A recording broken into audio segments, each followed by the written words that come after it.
Assalamualaikum warahmatullahi wabarakatuh. Innal hamdalillah nahmaduhu wa nasta'inuhu wa nastaghfiruh wa na'udzu billahi min syururi anfusina wa min sayyiati a'malina man yahdihillahu fala mudhillalah wa man yudhlil fala hadiyalah. Asyhadu an la ilaha illallah wahdahu la syarikalah wa asyhadu anna Muhammadan abduhu wa rasuluh. Ya ayyuhalladzina amanu taqullaha haqqa tuqatih wa la tamutunna illa wa antum muslimun. Ya ayuhan nasu taqu rabbakumul ladzi khalaqakum min nafsin wahidah wa khalaqa minha zawjaha wa batha minhuma rijalan katsiran wa nisaa'a wattaqullaha alladzi tasaaluna bihi wal arham innallaha kana 'alaikum raqiba. Ya ayyuhalladzina amanu taqullaha wa qulu qawlan sadida yuslih lakum a'malakum wa yaghfir lakum dhunubakum wa man yuti'illah wa rasulahu faqad faza fawzan 'azima. Amma ba'du, saudaraku yang semoga Allah muliakan, Allah berkahi, dan Allah berikan taufik untuk selalu bersyukur. Dan bagi yang sedang sakit, semoga Allah berikan taufik untuk bersabar, lalu ridho terhadap takdirnya, dan semoga Allah subhanahu wa ta'ala menyembuhkan dan memberikan kesehatannya kembali, amin ya rabbal alamin. Saudaraku yang semoga Allah muliakan, tidak ada kata yang pantas untuk kita ucapkan pada kesempatan kali ini kecuali bersyukur kepada Allah Subhanahu wa ta'ala yang telah memberikan kita segala macam kenikmatan, mulai dari kesehatan, mulai dari waktu, dan yang terpenting adalah iman dan Islam. Nikmat yang paling tinggi, nikmat yang akan membuat kita berhasil bukan hanya di dunia tapi juga di akhirat. Oleh karena itu, marilah kita syukuri, karena dengan kita bersyukur, Allah akan tambah nikmat tersebut. Selanjutnya, salawat dan salam semoga senantiasa tertuju kepada junjungan kita, uswah hasanah kita, Nabi kita Muhammadin sallallahu alaihi wasallam, beserta para keluarga, para sahabat, dan orang-orang yang istiqomah berjalan di bawah naungan sunnah beliau sampai hari kiamat kelak. Saudaraku yang semoga Allah muliakan, di saat kondisi seperti ini terjadi perubahan drastis dalam kehidupan kita, dalam ekonomi kita, dalam kas keluarga kita, atau perubahan dalam kondisi kesehatan. Ada sebagian kita yang terpapar COVID-19, dan itu berdampak banget pada dirinya dan tentu juga dengan keluarganya. Atau ada penyakit-penyakit lain yang tidak kalah berbahayanya. Pembatasan dan segala macam isu pada hari-hari ini. Saudaraku yang Allah muliakan, rasanya kondisi hari-hari ini semakin membuat kita butuh keterangan, nasihat dari para pakar. Saudaraku yang Allah muliakan, hari ini itu eranya spesialisasi. Setiap orang punya spesialisasi masing-masing. Berbeda spesialisasi, berbeda ekspertis, maka sosok yang berbicara pun berbeda.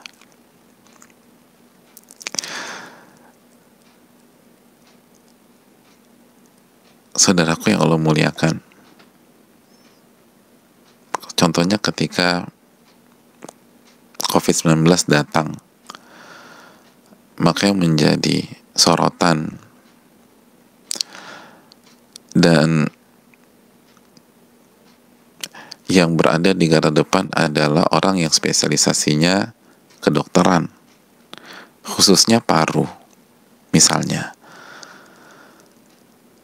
Mereka lah yang dimintai keterangan oleh masyarakat. Mereka lah yang paling sering diwawancara, yang paling ditunggu statement, arahan, dan nasihat-nasihatnya. Apakah COVID bisa menular dari airborne? Bagaimana radius jaga jarak ketika bertemu?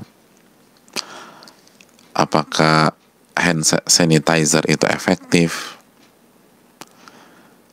Dan lain-lain. Nah, kalau kita bicara kotak yang lebih besar, ini semua tentang masalah kehidupan. Ini semua tentang masalah kehidupan. Maka kita pun butuh tentang para pakar-pakar kehidupan.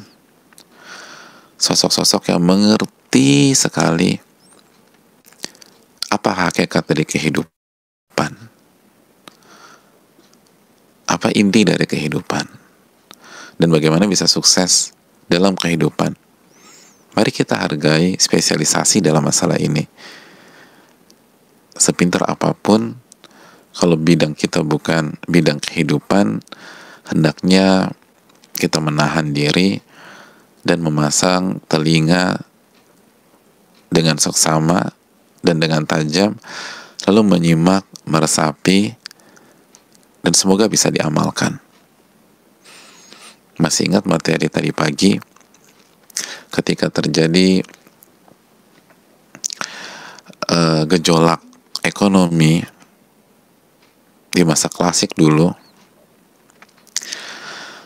lalu harga-harga naik, maka orang-orang mencari Al-Imam Abu Hazim. Kenapa? Karena beliau salah satu pakar kehidupan, ulama yang mengerti hakikat kehidupan di dunia maupun di akhirat. Beliau adalah ulama di kota Madinah, Abu Hazim. Maka tidak heran mereka datang ke beliau, dan beliau pun memberikan resep dan berhasil menenangkan dan membuat mereka sukses dalam ujian tersebut. Nah, saudaraku yang Allah muliakan, untuk kesempatan kali ini, saya rasa salah satu pakar yang harus kita dengar adalah salah satu pakar kehidupan. Orang yang sangat mengerti hakikat dari kehidupan di dunia dan di akhirat. Seorang ulama besar yang bernama Al-Imam Ibnu Hazm Al-Andalusi. Nama yang tidak asing lagi. Sampai-sampai sosok yang lahir di tahun 384 ini dan wafat tahun 456 ini, 456 Hijriyah. Jadi antara abad keempat dan abad kelima beliau Hijriyah, 384 sampai 456. Itu dipuji setinggi-tingginya oleh para ulama. Tentu saja pujian masih dalam ranah kemanusiaan. Seperti yang dikatakan Al-Imam Al-Zahabi, salah satu ulama madzhab Syafi'iyah ini, salah satu pakar, itu menyatakan Al-Imam Ibnu Hazm itu Al-Imamul Auhad, seorang imam yang gak ada tandingannya di masanya. Al-Bahr, kata Imam Zahabi, ilmunya ibarat samudra. Subhanallah, ilmunya ibarat samudra. Belum lagi yang dikatakan oleh Al-Imam Ibnu Muflih dan Al-Imam Jalaluddin As-Suyuti. Dua ulama ini sepakat Al-Imam Ibnu Hazm itu ilaihil muntaha fi dzaka. Beliau itu adalah puncak dari kejeniusan. Allahu Akbar. Al-muntaha fi dzaka, puncak dari kecerdasan dan kejeniusan. Kalau Anda ingin melihat orang paling jenius, paling cerdas, lihat Al-Imam Ibnu Hazm. Dan yang mengatakannya ini jenius-jenius semua. Al-Imam Mufli itu kurang jenius apa? Al-Imam Suyuti itu kurang jenius apa? Jadi para pakar yang bilang ini sosok, ini puncaknya kejeniusan.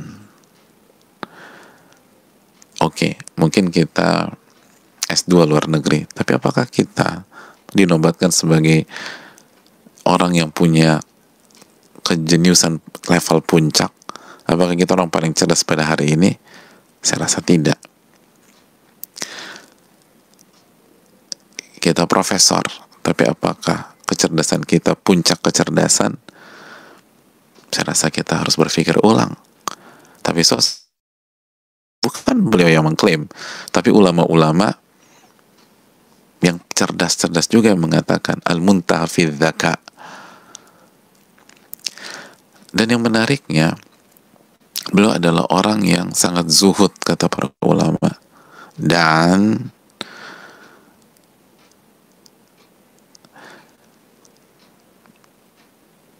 sudah merasakan kekayaan dan kekuasaan.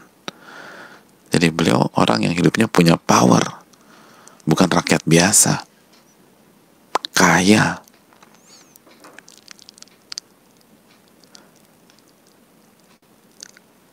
Dan ini penting. Jadi kesimpulan beliau itu perlu kita pertimbangkan, karena ini kejeniusan digabungkan dengan pengalaman hidup, digabungkan dengan berada di atas, di kekuasaan, dan sudah merasakan kekayaan. Komplit, cerdas ya, kaya ya, kekuasaan ya. Beliau kan wazir, pernah jadi menteri. Oleh karena itu hadirin yang Allah muliakan, mari kita simak apa yang beliau katakan tentang kehidupan. Dan nasihat beliau ini cocok banget untuk hari-hari ini, di saat kita lagi goyang. Cocok bagi yang sedang sakit, cocok yang keluarganya sedang sakit, bahkan kepala rumah tangganya sedang sakit, atau tulang punggung ekonomi keluarganya sedang diisolasi mungkin, atau yang baru saja kehilangan, atau sakit-sakit yang lain, atau yang sedang dirumahkan, dan begitu ini berakhir dia harus cari pekerjaan lain, atau yang memang sedang di rumah tapi usahanya nggak menentu, nggak jelas. Bagi yang pas-pasan saat ini dan bingung minggu depan atau 3 hari nanti saya makan apa, mari kita simak agar kita tidak salah langkah, agar kita tidak perlu menggalaukan sesuatu yang tidak perlu digalaukan. Jadi jangan sampai kita galau sesuatu yang tidak perlu digalaukan.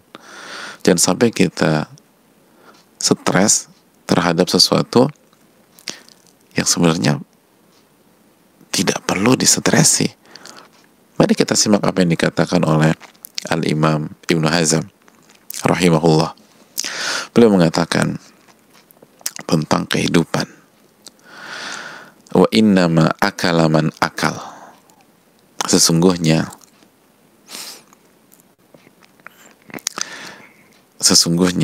seseorang ketika memakan sebuah makanan. Wa syariba man syarib, dan ketika meminum suatu minuman. Wa nakaha man nakah, dan ketika menikahi seorang wanita atau seorang pria. Wa labisa man labis, dan ketika seseorang memakai sebuah pakaian atau busana. Wa la'iba man la'ib, dan ketika seseorang itu main sebuah permainan, mulai dari permainan rakyat atau permainan kreatif sampai game online dan lain-lain. Waktanna maniktan, dan pada saat yang bersembunyi itu bersembunyi, jadi ada mengurung diri, ada yang menghindar. Warakiba man rakib, dan ketika berjalannya seseorang berjalan, jadi ketika seseorang itu melakukan perjalanan dengan menaiki kendaraan. Wa masya man masya, wa tawadda'a man tawadda'a, dan ketika seseorang itu berjalan atau pergi ke tempat lain. Untuk apa sih mereka lakukan itu semua? Sekali lagi, untuk apa mereka melakukan itu semua? Itu poinnya. Jadi kalau kita ulang ucapan beliau, saya bacakan langsung kata demi katanya, karena ucapan ulama-ulama besar seperti ini sayang untuk kita lewatkan atau kita riwayatkan dengan makna. Jadi untuk apa sih seseorang itu makan? Gitu. Seseorang itu makan itu untuk apa sih? Maka ketika kita suka,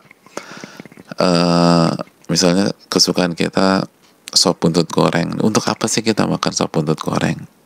Ketika kita makan ayam bakar, nah waktu kita makan ayam bakar tujuannya apa sih gitu loh. Ketika kita kesukaannya jeruk murni, nah kenapa sih kita minum jeruk murni gitu loh. Kita sukanya gado-gado, nah untuk apa sih? Kenapa tuh? Lo mau makan apa bro? Gue pengen gado-gado. Kenapa tuh gado-gado yang dipilih gitu loh? Itu kenapa, kata Imam Ibn Hazm. Wanaka manaka, dan kenapa kita menikah dengan seseorang? Kita tertarik dengan seseorang, lalu mencintai seseorang atau mengagumi seseorang, dan kita ingin menikah dengan dia. Kita ingin menikah dengan wanita idaman kita atau pria idaman kita. Kenapa sih Anda pengen nikah dengan dia? Wala bisa man labis, dan kenapa seseorang capek-capek hunting bahan gitu ya, ibu-ibu sampai pergi ke Majestic kalau orang Jakarta, atau ke Tanah Abang, atau ke tempat-tempat bahan yang lain gitu, atau misalnya beli dan pengennya tampil beda gitu loh. Ada yang kalau merah di atas semua merah sampai di bawah. Itu apa sih tujuannya? Tujuannya tuh apa? Sampai demikian.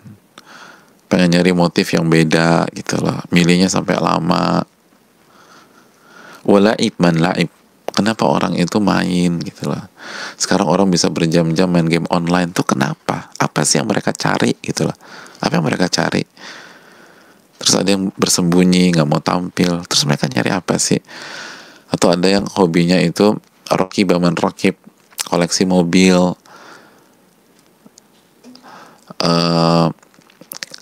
Orang udah pakai mobil keluaran 2020, 2019, dia tetap dengan mobil-mobil antiknya, mobil-mobil kunonya.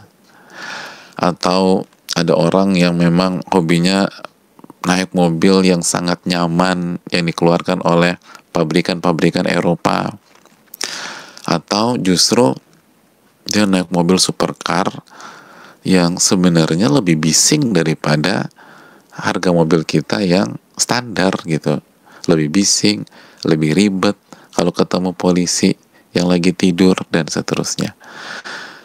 Kenapa sih mereka naik mobil itu? Atau mungkin touring. yang suka motor misalnya gitu, kenapa orang tuh hobi banget naik Vespa atau naik motor gede gitu loh, itu kenapa? Ada yang suka jalan, suka lari gitu loh, suka Iron Man gitu kan kalau sekarang. Jadi kenapa sih mereka gitu? Ada yang suka sepeda, nah ini lagi in gitu loh, gitu loh. Mau yang sepeda keluaran Inggris yang itu dan yang lain sebagainya. Jadi kenapa? Ada apa itu semua? Nah menariknya ternyata dari semua kotak-kotak itu, kata Imam Ibnu Hazm, dan ingat beliau pakar kehidupan, ini yang sebentar lagi menjelaskan sekali lagi adalah sosok yang kejeniusannya mencapai puncak kejeniusan, kata Imam Ibnu Muflih, digabung dengan ilmu agama yang kuat. Ini hafidhon gitu loh, faqih, pakar fikih, lalu sangat kuat dalam ilmu hadis dan sudah merasakan kekayaan dan kekuasaan dan zuhud. Nah, apa tujuan itu semua? Lihat turudu'an anfusihim ham adda di hadhil af'al wasairul humum. Tujuan mereka semua melakukan itu untuk mengusir kesedihan yang lahir kalau mereka tidak mengerjakan hal-hal tersebut, atau kesedihan-kesedihan yang lain. Iya, mengusir kesedihan, atau dalam bahasa yang lain, mencari kebahagiaan dan ketenangan. Karena itu lawan dari kesedihan, kebahagiaan, dan ketenangan. Jadi ternyata semua yang dilakukan manusia itu tujuannya agar biar tenang, biar bahagia, dan biar gak sedih. Subhanallah. Dan ini ijma' seluruh manusia, kata Ibnu Hazm rahimahullah. Jadi bukan hanya ijma' ulama, ijma' manusia. Beliau katakan, alladhi huwal matlubun nafisul ladhi ittafaqa jami'u naw'il insan. Tujuan ini adalah tujuan yang paling besar, paling mewah, nafis, paling berharga, yang disepakati seluruh jenis etnis manusia. Semuanya sepakat itu. Semua sepakat. Intinya itu nyari ketenangan. Intinya nyari kebahagiaan. Intinya biar gak sedih. Allah. Jadi orang ngejar uang, koleksi mobil mewah, koleksi mobil klasik, hobi sepeda, lari, ada yang berenang, ada yang menggabungkan ketiga olahraga itu sehingga dia jadi Iron Man. Main game, hobi kuliner, hobi makan, hobi nyicip-nyicip, hobi masak, hobi belanja, hobi jahit, semuanya itu cuma cari ketenangan dan kebahagiaan dan gak mau sedih, itu aja. Gak mau sedih. Jadi itu real. Saya tahu ada banyak orang itu kalau lagi sedih, lagi stres, belanja, beli sana beli sini. Begitu selesai, bingung dia, kenapa gue belanja ya? Pokoknya kenapa? Pokoknya pengen hilangin kesedihan aja. Subhanallah. Saudaraku yang Allah muliakan,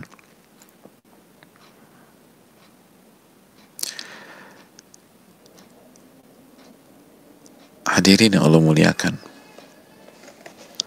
jadi Jadi ini semua ternyata untuk satu keinginan yang mulia. Untuk satu keinginan yang mulia. Lalu apakah berhasil?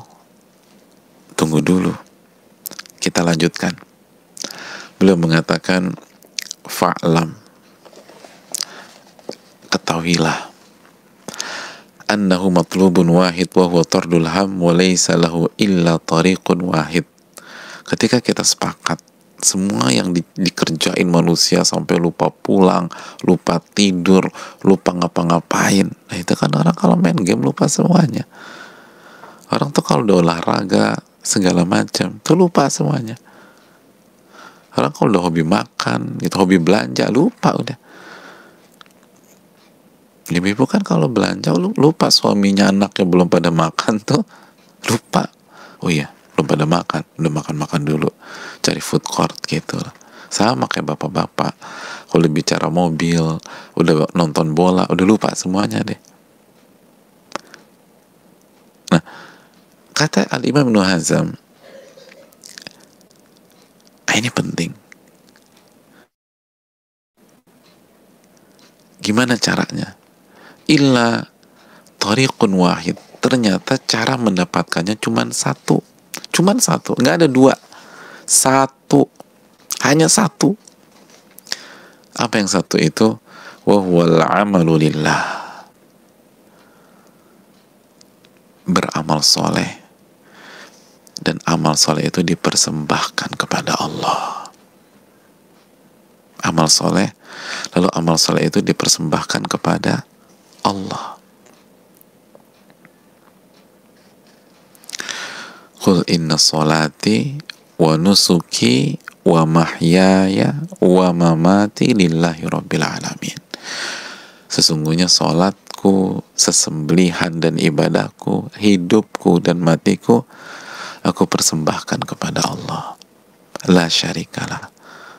Tidak ada sekutu, tidak ada kesyirikan, hanya tauhid. Wa bidzalika umirtu, dan ini yang diperintahkan kepada diriku, dan aku termasuk orang-orang yang pertama kali muslim. Surat Al-An'am ayat 162.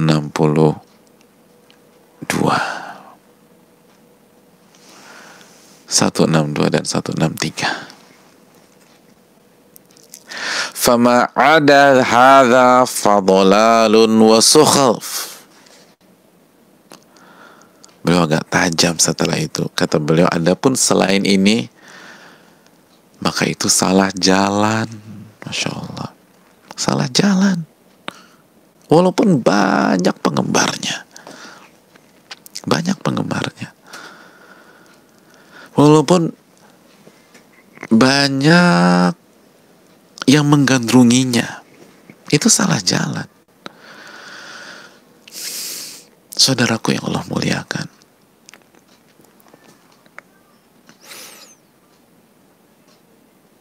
ini bukan main-main.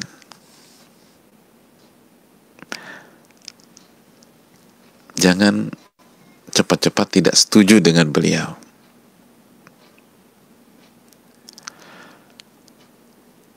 Saya yakin tidak semua kita langsung setuju dengan beliau. Tapi ingat, ketika ada di antara kita kurang setuju, coba tanya diri kita, apa kapasitas kita tidak setuju? Sebagaimana ketika ada seorang dokter pakar nomor 1 di dunia, dokter paru nomor 1 di dunia, bicara tentang COVID-19,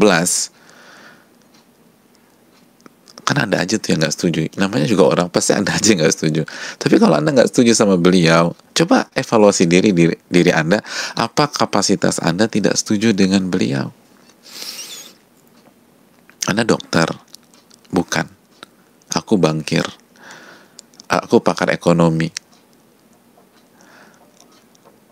Aku akuntan.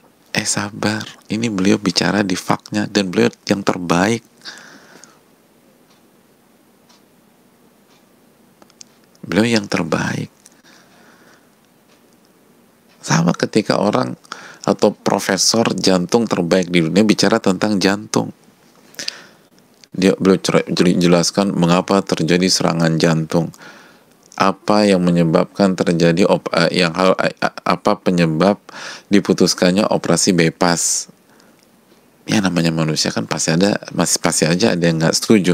Tapi sebelum Anda nggak setuju, apa kapasitas Anda? Anda pernah belajar tentang jantung? Enggak. Background pendidikan Anda apa? Teknik mesin. Hati-hati menilai beliau yang nomor 1. Sama. Mungkin IPK kita kumlot, mungkin oke. Tenang dulu. Yang berbicara ini pakarnya Ibnu Hazm rahimahullah, imam besar. Kata Imam Zahabi, al-imamul awhad, imam yang tidak ada tandingannya di masanya. Ilaihil muntaha fi dzaka, beliau adalah simbol dari puncak kecerdasan dan kejeniusan, lalu menguasai Al-Quran dan hadis, hafil dalam hadis Nabi SAW, kata para ulama. Lalu bukan hanya teori, beliau dan kekuasaan. Jadi ketika beliau mengatakan satu-satunya jalan itu satu, itu yang mengatakan satu-satunya jalan adalah mentauhidkan Allah, beribadah kepada Allah dan beramal kepada Allah. Ini sosok itu sudah merasakan semuanya, bisa dikatakan merasakan semuanya. Kekayaan sudah, kekuasaan sudah, popularitas sudah. Oh, terkenal banget hadirin. Sampai hari ini belum terkenal. Kita, siapa yang kenal kita? Kalaupun terkenal, mungkin di bidang kita. Kalau di bidang kita, kalaupun lebih, mungkin taraf nasional. Kalaupun internasional, mungkin di manusia pada hari ini. Di generasi cucu kita, belum tentu orang ingat kita. Ibnu Hazm, sekarang 1441. Beliau meninggal 456. Sampai hari ini namanya masih harum.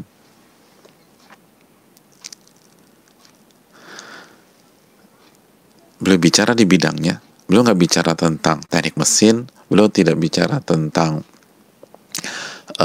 kerangka bangunan. Beliau nggak bicara tentang teknik sipil. Beliau nggak bicara tentang bedah gigi. Beliau bicara tentang kehidupan. Beliau bicara di faknya. Puncak dari kecerdasan. Puncak kecerdasan. Kita gampang nggak setuju. Padahal nilai matematika kita aja dulu rendah. Fisika apalagi. Kimia jungkir balik. Lalu dikit-dikit Anda nggak setuju sama dia.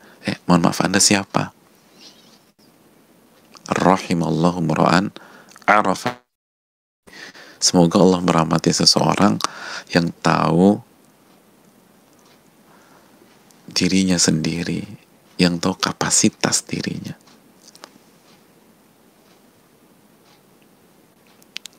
Puncak kecerdasan dan kejeniusan. Menguasai Al-Quran dan hadis. Berbicara di faknya. Bicara tentang ilmu kehidupan. Beliau nggak loncat, nggak offside. Lalu yang berikutnya, beliau sudah merasakan pahit getir kehidupan. Beliau kaya. Beliau berkuasa. Dan beliau terkenal dan populer. Ini kesimpulannya. Jarang ada orang full package seperti beliau. Ini paket lengkap.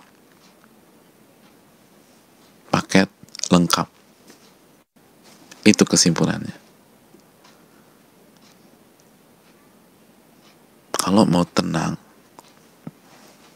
beribadah kepada Allah. Makanya saudaraku yang Allah muliakan, ini penting. Karena kalau ternyata ketenangan, kebahagiaan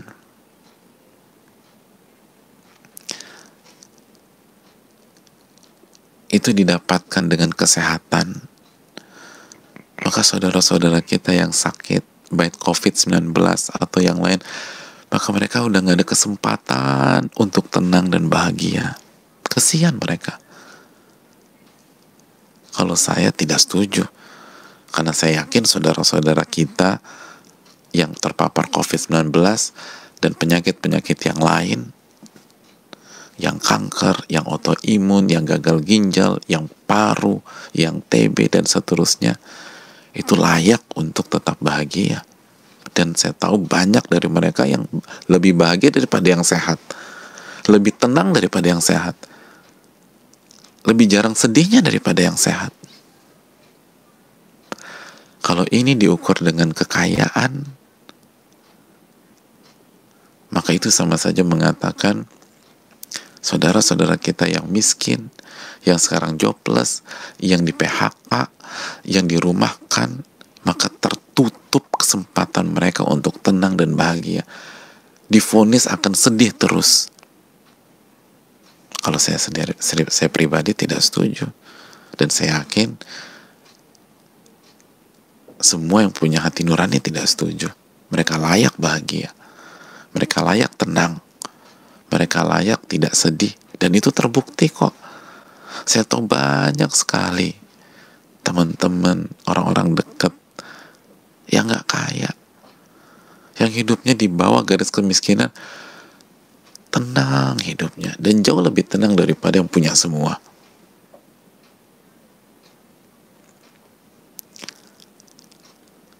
Intinya amal soleh, ibadah kepada Allah. Dan yang dikatakan Al-Imam Ibnu Hazm bukan hanya dari pengalamannya saja. Ini ramuan komplit. Pengalaman hidup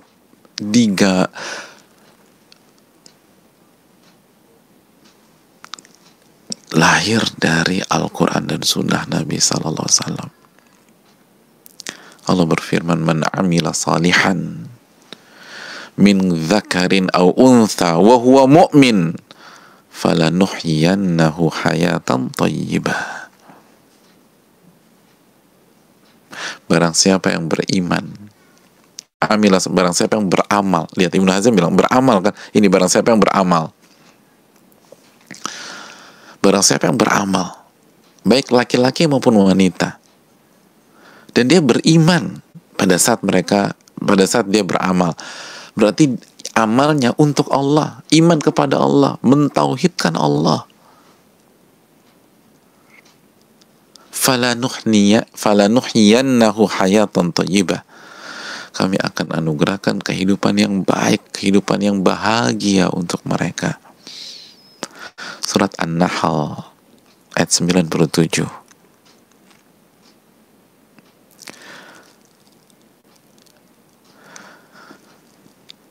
Jadi Al-Imam Ibnu Hazm bukan asal bicara.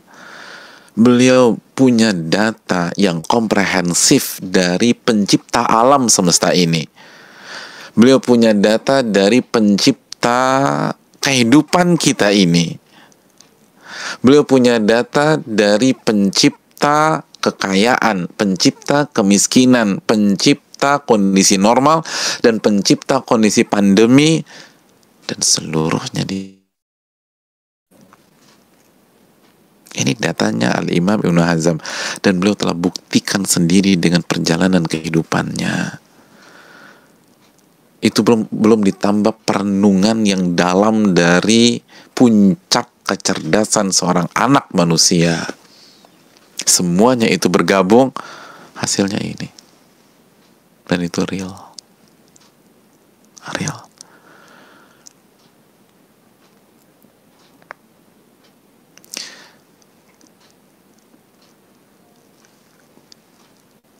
Dan konsep inilah yang membuat kita selalu optimis dalam kondisi-kondisi seperti hari ini. konsep inilah atau fakta inilah yang membuat Allah itu maha adil. Alaihissallahu biahkamil hakimin. Bukankah Allah pemutus yang paling bijak dan adil? Karena kalau parameternya sehat dan begitu sakit, maka pintu mendapatkan ketenangan, kebahagiaan terkunci, maka Allah nggak adil.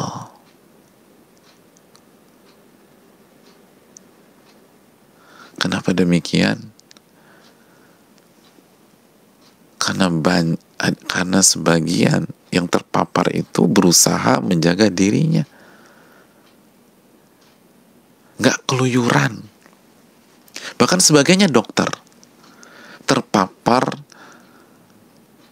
di saat menjalani tugasnya mengobati pasien.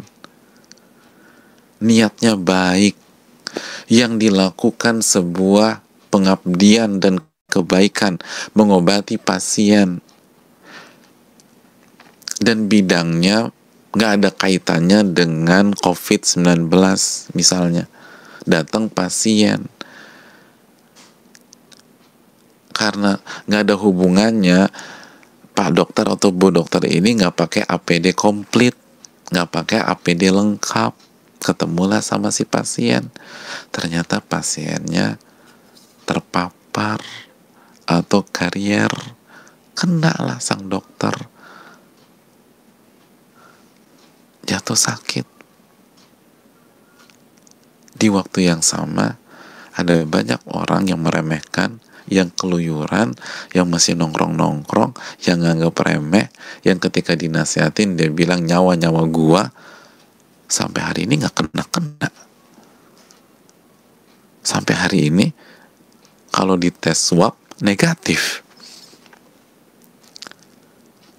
Makanya wajar banyak orang mengatakan Tuhan tidak adil, Allah nggak adil.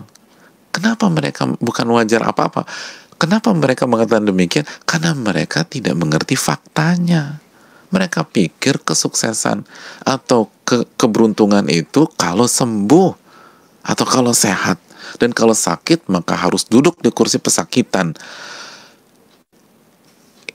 Itu asumsi, bukan fakta. Orang yang mengerti kehidupan nggak bilang demikian. Ibnu Hazm nggak bawa-bawa kekuasaan beliau, padahal beliau punya kekuasaan di zamannya. Al-Imam Ibnu Hazm nggak bawa-bawa kekayaannya, padahal bisa aja beliau bilang gitu. Satu-satunya cara kekayaan. Kenapa? Karena saya kaya. Gak. Jadi bagi saudara-saudaraku yang dirumahkan, yang di PHK, yang omset turun, yang bingung mau ngapain, yang harus keluar rumah karena nafkahnya adalah upah harian, itu pun benar-benar terjun bebas hari ini. Kesempatan engkau untuk bisa sukses sama dengan orang-orang yang kalau buka saldonya masih ada 9 digit tabungannya. Kenapa? Karena tolak ukurnya bukan itu. Tolak ukurnya adalah beramal soleh, doa, ibadah, beriman kepada Allah. Itulah, lagi-lagi kita ingat materi sebelumnya, ala inna awliya Allah la khaufun alaihim walahum yahzanun alladzina amanu wa kanu yattaqun. Kemarin kita belajari, sesungguhnya wali Allah tidak ada rasa takut dan tidak ada rasa sedih. Siapa mereka? Orang-orang yang beriman dan bertakwa kepada Allah. Beriman dan bertakwa kepada Allah.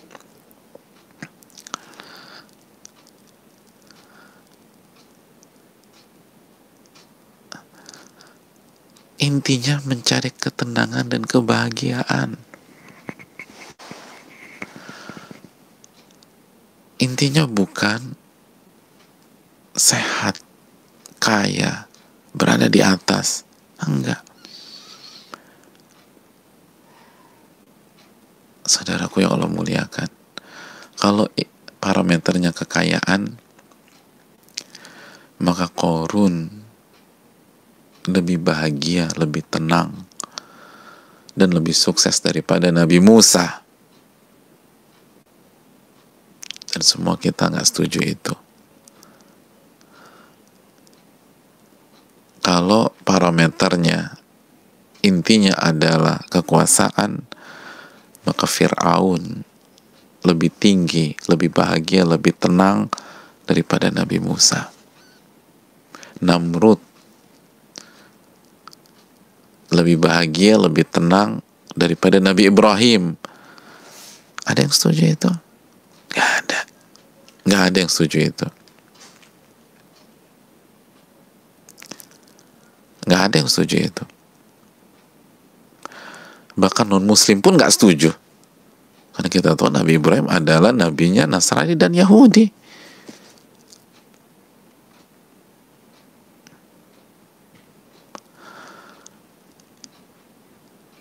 Dan kalau intinya kesehatan, maka kita yang nggak pernah sakit, kita yang gaya hidupnya bagus, yang workoutnya oke, makanannya bergizi, jaga kadar lemak dalam tubuhnya, massa ototnya sangat dijaga, berarti lebih tenang, lebih bahagia daripada Nabi Ayub. Dan semua setuju Nabi Ayub lebih tenang, lebih bahagia daripada mereka. Padahal Nabi Ayub sakit-sakitan dan parah sakitnya. Inilah yang mengangkat lagi optimisme kita. Kalau gitu apa alasan kita stres ketika nggak punya uang? Karena bukan itu parameternya. Kan kalau kita usut terus, oke, kenapa orang cari uang? Salah satunya kan untuk menenangkan hatinya di hari esok atau di masa yang akan datang. Setelah dia makan atau memenuhi kebutuhan pokoknya hari ini, kan begitu. Jadi bentuk-bentuknya tenang dan bahagia juga, dan gak galau. Bukan itu, bukan. Bilal tuh gak punya uang, saudaraku. Bilal gak punya uang. Wong budak beliau di Mekah sebelum dimerdekakan oleh Abu Bakar As-Siddiq radhiyallahu ta'ala. Bilal budak mana punya uang, tapi beliau bahagia, beliau tenang, beliau gak pernah galau.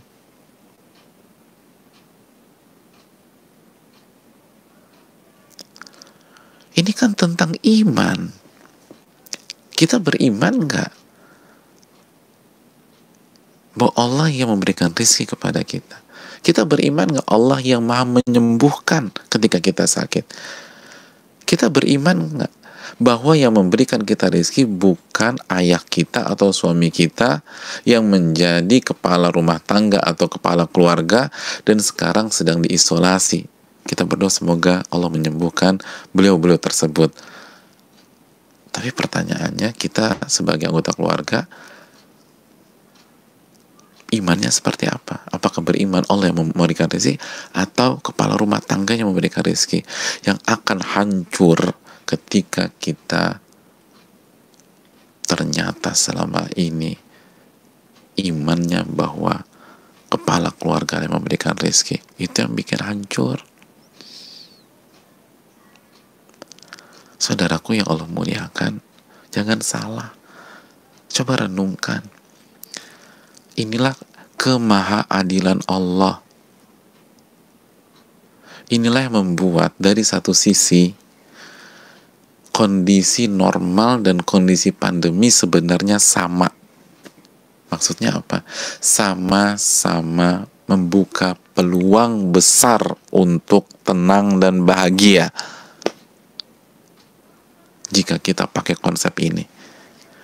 Karena pada saat kondisi normal kita bisa beribadah, dan pada saat pandemi kita bisa beribadah. Pada saat normal kita bisa mentauhidkan Allah, dan pada saat pandemi kita bisa mentauhidkan Allah. Al-amalu lillah, kata Al-Imam Ibnu Hazm. Beramal hanya kepada Allah. Di saat normal kita bisa bersyukur dengan seluruh fasilitas yang Allah berikan di saat pandemi. Minimum kita bisa bersabar dari ujian yang Allah berikan, dan sabar akan membuat orang tenang. Sabar, kata Al-Imam Hasan Al-Basri, itu obat yang paling mujarab. Kata beliau, jarrabna wajarrabal mujarribun. Menurut pengalaman hidup kami, kata Hasan Al-Basri, dan pengalaman seluruh orang yang tahu kehidupan, bahwa tidak ada sebuah hal yang lebih bermanfaat untuk jadi obat seluruh masalah dan musibah kecuali sabar, kata beliau. Kecuali sabar. Karena sabar menjadi obatlah Nabi SAW bersabda, innamas sabru inda sadamatil ula. Sabar itu ketika hentakan pertama. Sabar itu ibarat pertolongan pertama gitu. Kenapa Nabi katakan, sekali lagi, kenapa Nabi katakan sesungguhnya sabar ketika dihentakan pertama, di detik pertama kena musibah? Karena sabar itu obat. Jadi begitu kena musibah, agar nggak hancur, nggak drop, dia harus langsung minum obat. Nama obatnya apa? Sabar. Seperti orang kena serangan jantung, dia harus minum obat itu, yang obat yang di bawah apa? Di bawah lidah itu ya. Kalau salah mau diluruskan ya, karena saya bukan pakarnya. Nah, itu. Atau ketika stroke, itu harus langsung dioperasi misalnya. Itu yang saya dengar ketika ada salah satu orang dekat kami terkena stroke. Itu ibarat the golden time-nya harus dikasih tuh.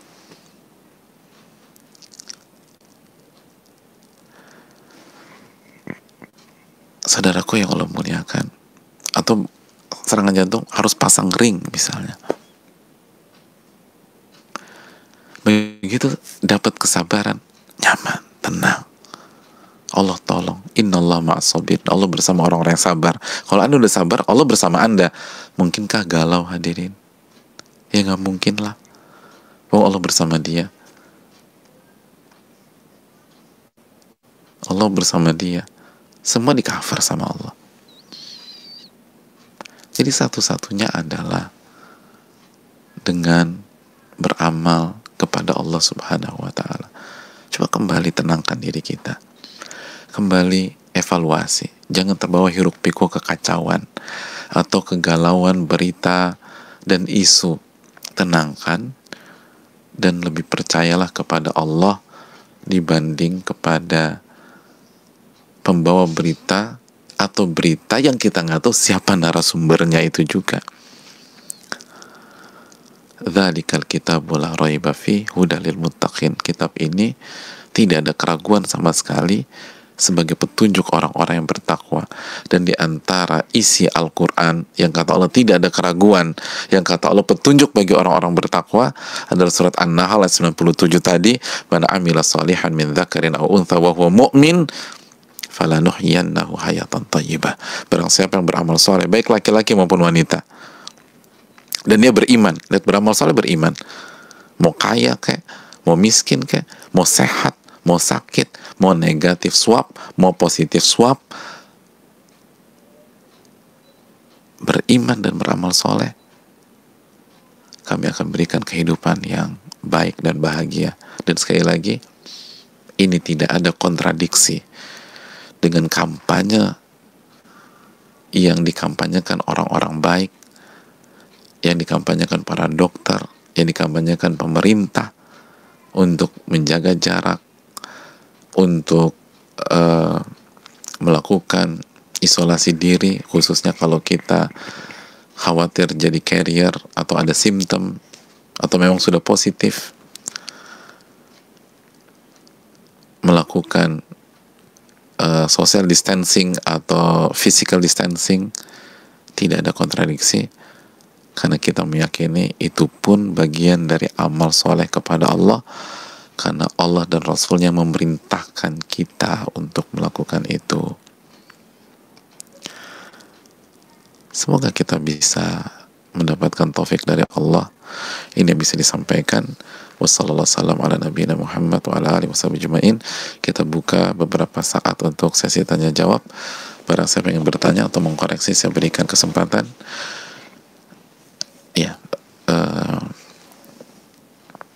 pertanyaan.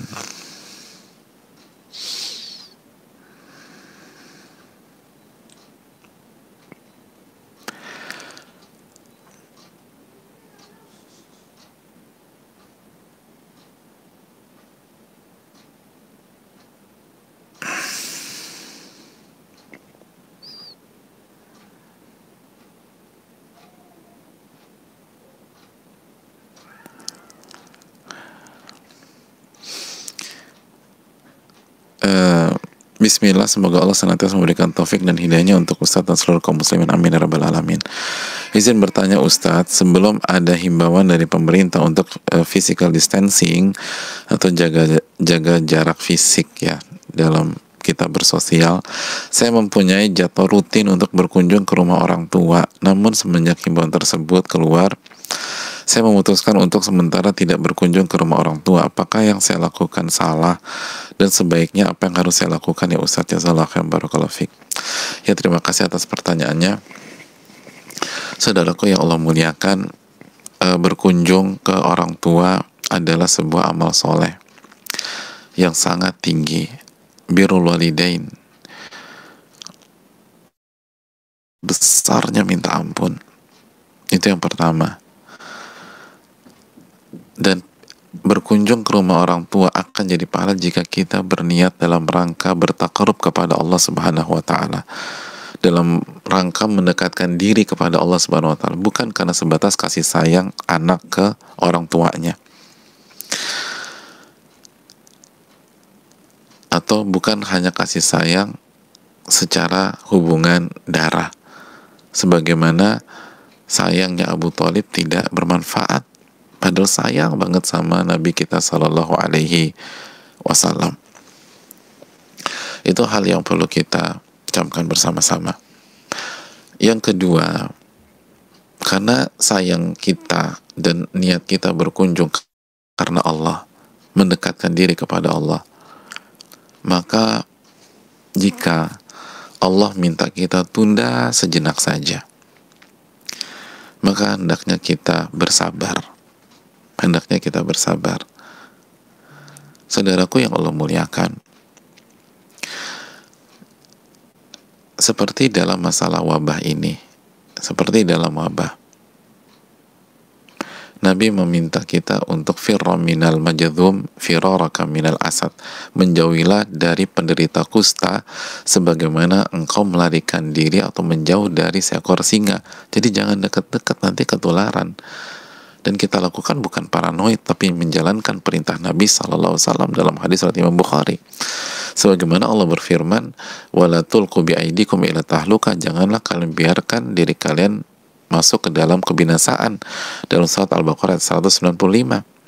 Dan salah satu hal penting bahwa tujuan himbauan ini adalah agar kita tidak menularkan jika ternyata kita positif yang tidak punya gejala atau tidak punya simptom. Nah, ini yang perlu kita renungkan, khususnya pada hari ini, pada saat misalnya pemerintah tidak, artinya pemerintah belum membuat sebuah kebijakan yang tegas untuk melarang. Ini kan baru pada titik himbauan. Tapi kita harus ngelihat ilatnya apa, maqasidnya tuh apa, maqasidnya apa. Kata Syekh Sulaiman Ar-Ruhaili menukilkan kaidah dalam ilmu usul fikih, jangan ada yang berfatwa sampai menguasai, tahu apa maksud pensyariatan atau maksud sebuah kebijakan. Nah, kita tahu bahwa maksud dari pemerintah agar tidak menularkan keluar ke kampung halaman, ke orang tua. Dan saudaraku yang Allah muliakan, COVID-19 ini dengan data itu sangat rentan kalau terkena orang tua atau orang-orang yang punya penyakit lainnya, khususnya penyakit yang berkaitan dengan paru dan pernapasan. Adapun anak-anak muda, apalagi anak kecil ya, itu justru berbeda pembicaranya dengan orang tua. Bahkan sebagian pakar mengatakan anak kecil salah satu karier yang paling harus dijaga, ya paling harus diawasi. Begitu juga anak muda setelah itu. Jadi mungkin kita baik-baik aja, tapi yang jadi masalah kalau kita bawa itu virus ke orang tua kita. Gimana kita bertanggung jawab di hadapan Allah Subhanahu wa ta'ala? Nabi SAW bersabda, la darar wa la dirar. Tidak boleh memudaratkan diri sendiri dan orang lain. Sekali lagi, tidak boleh memudaratkan diri sendiri dan orang lain. Tidak boleh memudaratkan diri sendiri dan orang lain. Hadis surat Imam Abu Daud. Nah, kalau memudaratkan orang yang kita nggak kenal aja nggak boleh, apalagi dengan dengan hal yang kita lakukan, kita menyebarkan atau memindahkan virus ke orang tua kita. Dan orang tua kita sistem imunnya nggak kayak kita positif tapi fine-fine aja. Mereka sudah lansia, imunnya jauh di bawah. Belum lagi mungkin imannya gak kuat. Bukan maksud suudzon, tapi kan orang tua kita kan macam-macam. Ada banyak cerita orang tuanya belum sholat, orang tuanya belum dekat sama Allah. Kalau orang tuanya imannya mantap, tauhidnya kuat, tawakalnya masya Allah, itu sangat membackup ketika imunnya turun misalnya. Tapi kalau orang tua kita dua-duanya rapuh, ya hati-hati hadirin sekalian. Oleh karena itu yang perlu kita pertimbangkan. La darar wa la dirar, tidak boleh memudaratkan diri sendiri atau orang lain. Itu benar-benar tolong dijaga. Kan juga ada ya pertanyaan yang belum terjawab, ada yang orang tuanya sakit gitu loh. Nah itu apalagi orang tuanya sakit, ini bukan hanya sebatas berpikir menjenguk, tapi bisa nggak dipastikan kita itu negatif gitu, itu kan susah. Aku udah tes swab Pak Ustadz. Kapan hasilnya? Kemarin. Oh iya, tes swab itu katanya itu kan 5 harian ya, atau mungkin bisa lebih cepat dikit, 5 hari. Bisa jadi habis tes swab 2 hari kemudian kita justru kena, karena kita harus masih keluar, karena kita mungkin harus tetap mencari nafkah. Jadi nggak ada yang bisa jamin. Kemarin salah satu pakar bilang ini, mengatakan oke, misalnya Anda negatif, Anda isolasi diri, tapi begitu Anda menuju kampung halaman, Anda naik umum, kenanya di situ. Siapa yang bisa jamin? Ini yang perlu kita renungkan hadirin sekalian. Allah ta'ala bisawab.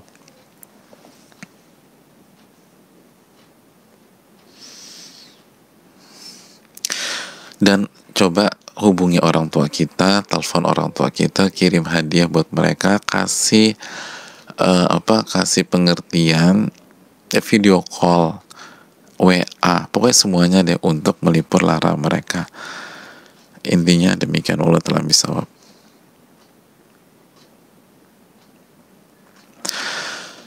Bismillah, semoga Allah mudahkan untuk dijawab. Alhamdulillah, kayaknya doanya dikabulin nih sama Allah Subhanahu wa ta'ala.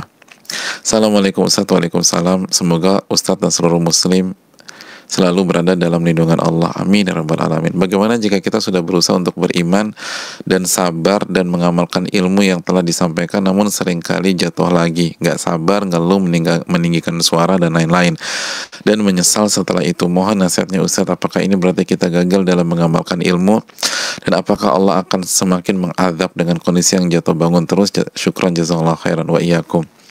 Saudaraku yang Allah muliakan, mengejawantahkan iman dan tauhid itu tidak mudah. Kalau hal ini mudah, maka Allah tidak akan memfokuskan Rasulnya SAW untuk mendakwakan iman dan tauhid tanpa ditambah dengan hukum-hukum fikih secara detail di kota Mekah. Bayangkan, kurang lebih 13 tahun Allah kasih waktu untuk orang-orang sekaliber Abu Bakar, Umar, Uthman, Ali, Abdurrahman bin Auf, Abu Ubaidah bin Al-Jarrah, Sa'ad bin Abi Waqqas, dan lain sebagainya, untuk fokus menanamkan iman dan tauhid kepada Allah Subhanahu wa Ta'ala. Dan setiap kejadian dikaitkan dengan itu lagi. Setiap kejadian dikaitkan dengan itu lagi. Setiap kejadian, bahkan yang gak ada hubungannya dengan umat Islam pun dikaitkan sama Allah Subhanahu wa Ta'ala. Kan itu awal-awal surat Ar-Rum, ketika Romawi kalah.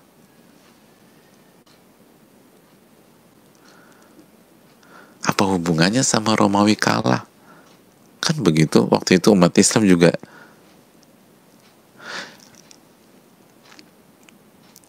semua dikaitkan dengan iman. Oleh karena itu, sebuah hal yang wajar kalau dalam proses kita terjatuh, asal kita bangkit, istighfar, taubat, lalu jatuh, bangkit, istighfar, taubat, berusaha lagi. Semua proses demikian. Ya kayak bayi lah, saudaraku yang Allah muliakan. Kan gak ada bayi yang begitu lahiran bisa langsung jalan, lari, roll ke depan, roll ke belakang. Gimana caranya dia bisa jalan dan lari dengan keseimbangan yang sempurna setelah dia mengalami proses yang jatuh bangun? Jadi proses jatuh bangun memang semuanya, dan kita gak ada selesai-selesainya, termasuk kita-kita yang lebih dulu belajar. Karena Nabi mengatakan kullu bani Adam khata', setiap anak Adam banyak melakukan kesalahan, dan sebaik-baik mereka adalah yang paling banyak bertobat kepada Allah Subhanahu wa Ta'ala. Ya, saya rasa cukup sampai di sini. Terima kasih banyak. Semoga Allah memberikan kita ilmu yang bermanfaat. Doa terus hadirin dan saudaraku. Allahumma inna nas'aluka ilman nafi'an wa na'udzubika min ilmin la yanfa'. Ya Allah, berikanlah kami ilmu yang bermanfaat